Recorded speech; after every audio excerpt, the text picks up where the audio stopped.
ఎద్దనపూడి సులోచనారాణి గారి రచన మీనా 6వ భాగం. తరువాత ఎప్పుడన్నా ఒకసారి వెడుతూ ఉండేవాడిని. అమ్మమ్మ చనిపోయింది. కమలం బాధ్యత గల ఇల్లాలు అయింది. పిల్లలు పుట్టారు. నేనేం సాయం చేయలేకపోయినా కమలం నేను ఆశించినట్టుగానే సుఖంగానే ఉంది. నాకిక్కడ ప్రాక్టీస్ పెరిగింది. ఊపిరి సలుపని పనులతో సతమతమయ్యేవాడిని. క్షణం కూడా తీరిక చిక్కేది కాదు. ఎప్పుడూ ఉత్తరం రాయని కమలం ఓసారి ఉత్తరం రాసింది. దాంట్లో భర్తకి ఒంట్లో ఏమాత్రం బాగుండడం లేదని, డాక్టర్లకు చూపిస్తే క్యాన్సర్ అంటున్నారని, తనకి కాలు చెయ్యి ఆడడం లేదని, ఏం చేయాలో చెప్పమంటూ వ్రాసింది. నేను తక్షణం బయలుదేరి వెళ్ళాను. మంచి డాక్టర్కి చూపించాను. ఫలితం లేకపోయింది. అప్పటికే ముదిరిపోయింది. నేను నీళ్ళలా వాడిన డబ్బు కమల భర్తని దక్కించలేకపోయింది. నడి వయసు అయినా రాకముందే వైధవ్యం పొంది జీవితంలో అన్ని సుఖాలకి దూరమైన కమలని చూస్తే నా గుండెలు చేరువయ్యాయి. నా సంపాదనలో రూపు తెలియకుండా మాయమవుతున్న డబ్బును గురించి మీ అమ్మ 1,00,000 ఆరాలు తీయటం ప్రారంభించింది. చివరికి పట్టుబడిపోయి జరిగిందంతా చెప్పేశాను. అప్పుడు ఆ సమయంలో మీ అమ్మ నన్ను ఏమీ అనలేదు. కానీ 10 రోజుల తర్వాత కమల దగ్గర పిడుగులాంటి ఉత్తరం వచ్చింది. అందులో, ఇన్నాళ్ళు నువ్వు చేస్తున్న సహాయం వదినికి తెలియదని నేను కలలో కూడా అనుకోలేదు. అనుకొని ఉంటే చిల్లిగవ్వ కూడా ముట్టుకునేదాన్ని కాదు. నీ డబ్బు మీద నాకు స్వతంత్రం లేదని నువ్విలా చాటుగా సహాయం చేయాలనుకోవటంలోనే తెలిసిపోయింది. భగవంతుడి దయవల్ల నాకు పిల్లలున్నారు. వాళ్ళు కాస్త పెరిగి పెద్దయితే నాకే లోటు లేదు. నేనసలే చాలా బాధలో ఉన్నాను. నువ్వు నా మీద ఏమాత్రం అభిమానం ఉన్నా డబ్బు పంపవద్దు. ఎవరిచేత ఎలాంటి అవమానం పడే శక్తి నాకు లేదు. నీకు కమల అనే చెల్లెలు ఉందనే సంగతి మర్చిపో అంటూ ఉత్తరం రాసింది. ఆ ఉత్తరం చూసిన తర్వాత దాదాపు 6 నెలలు నేను మీ అమ్మతో మాట్లాడలేదు. నాన్నగారు నిట్టూర్పు విడిచారు. ఆయన ముఖం అంతా వ్యధాపూరితమైన, గతంలో మరింత ముడతలు పడి ఇంకా వయసు చెల్లినట్టు కనిపించసాగింది.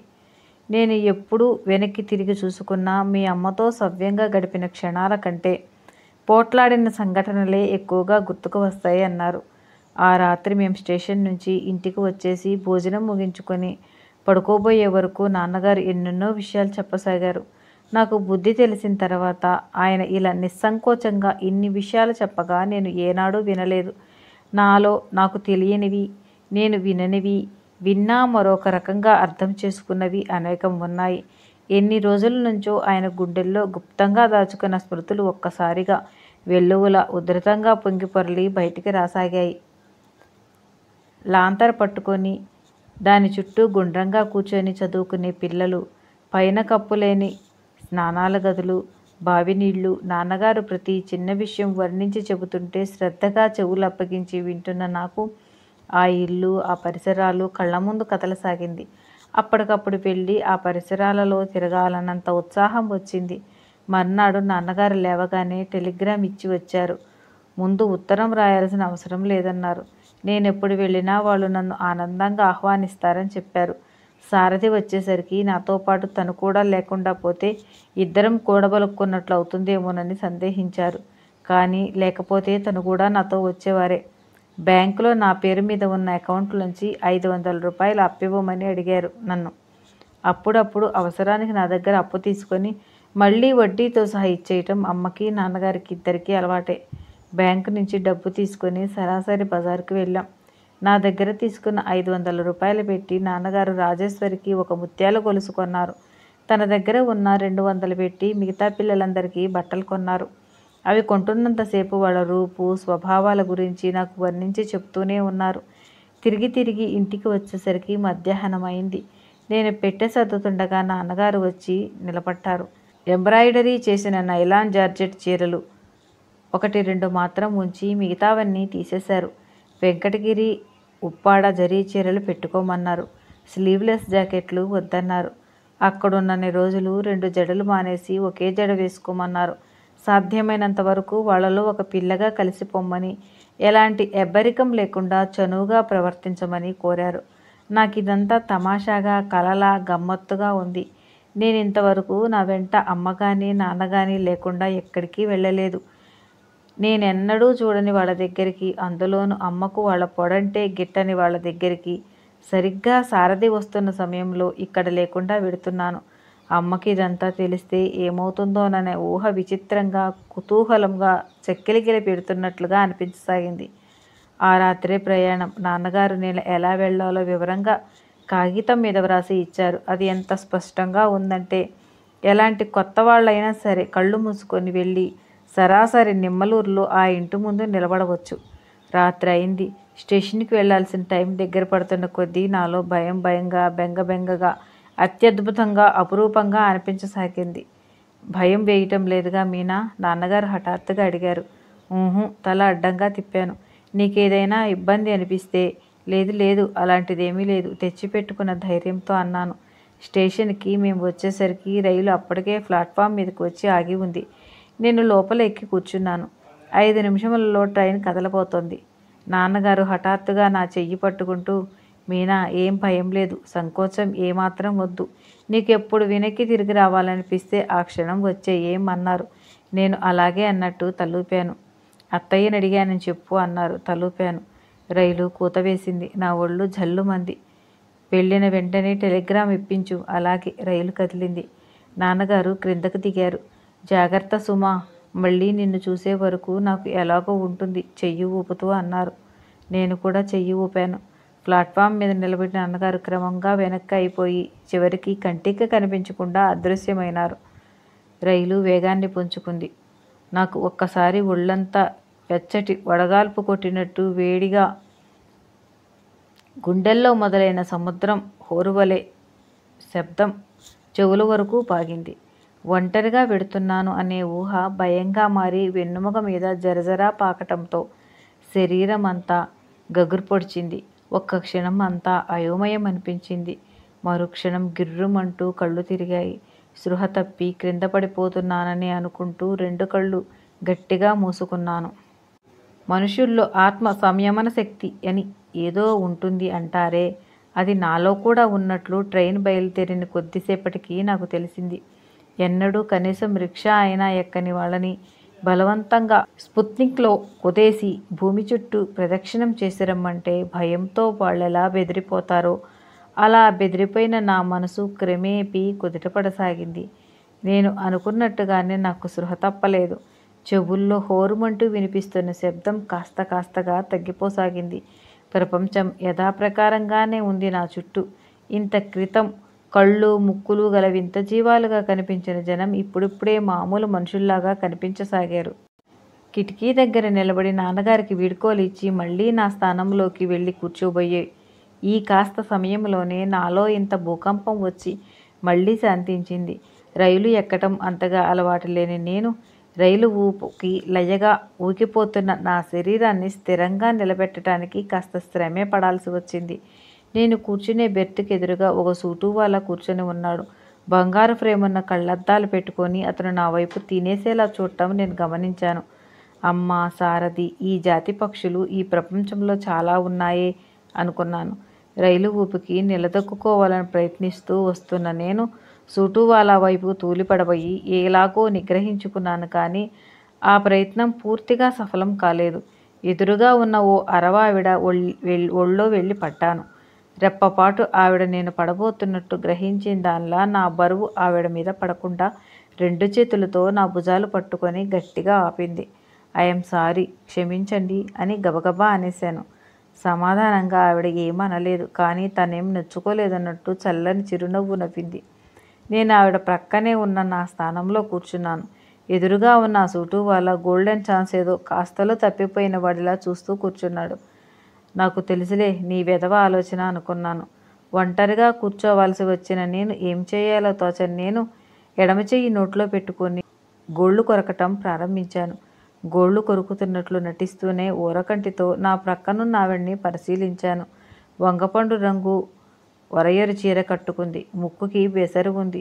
చెవులకు రవ్వల దిద్దులు ఉన్నాయి. ఆవిడకి నాకు మధ్య చిన్న కూజా బిన్నె అంత మరచెంబు ఉంది. ఆవిడ నా ఓరచూపు పసిగట్టినట్టుంది. నవ్వుతూ అడిగింది, ఏ ఊరు వెడుతున్నారు? బెజవాడ.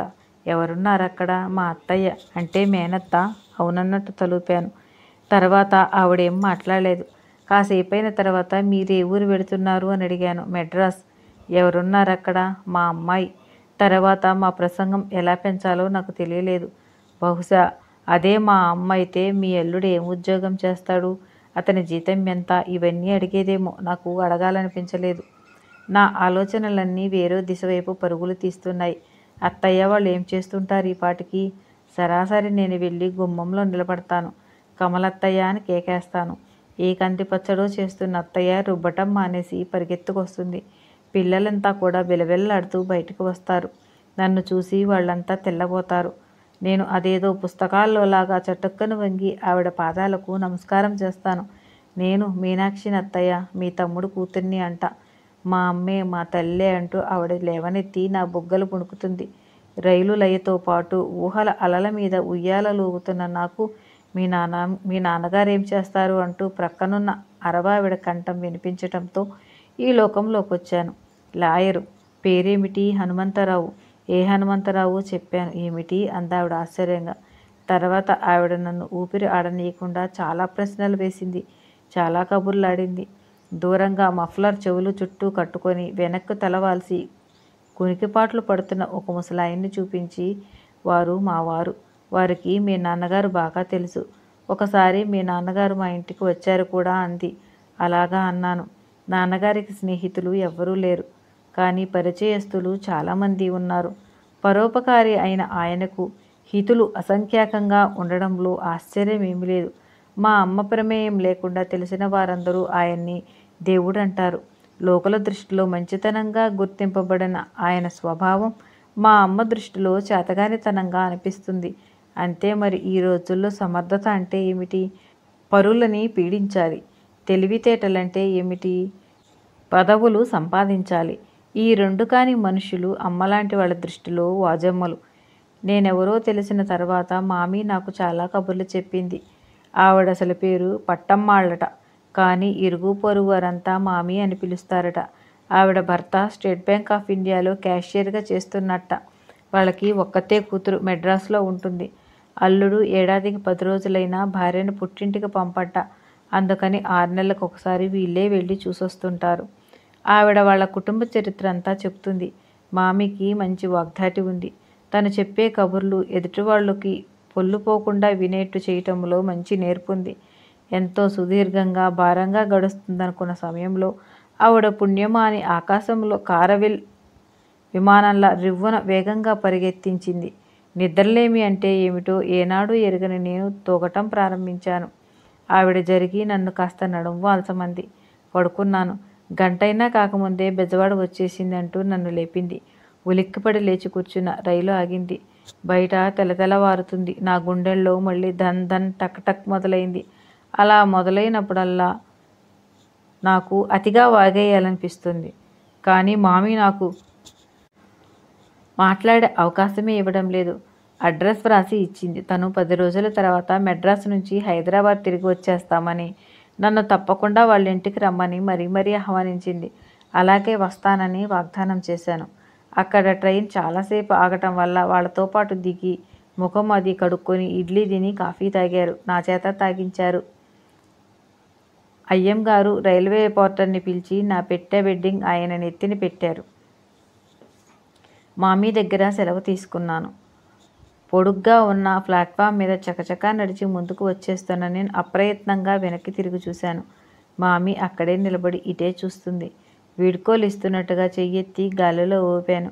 ఆవిడ కూడా ఊపింది.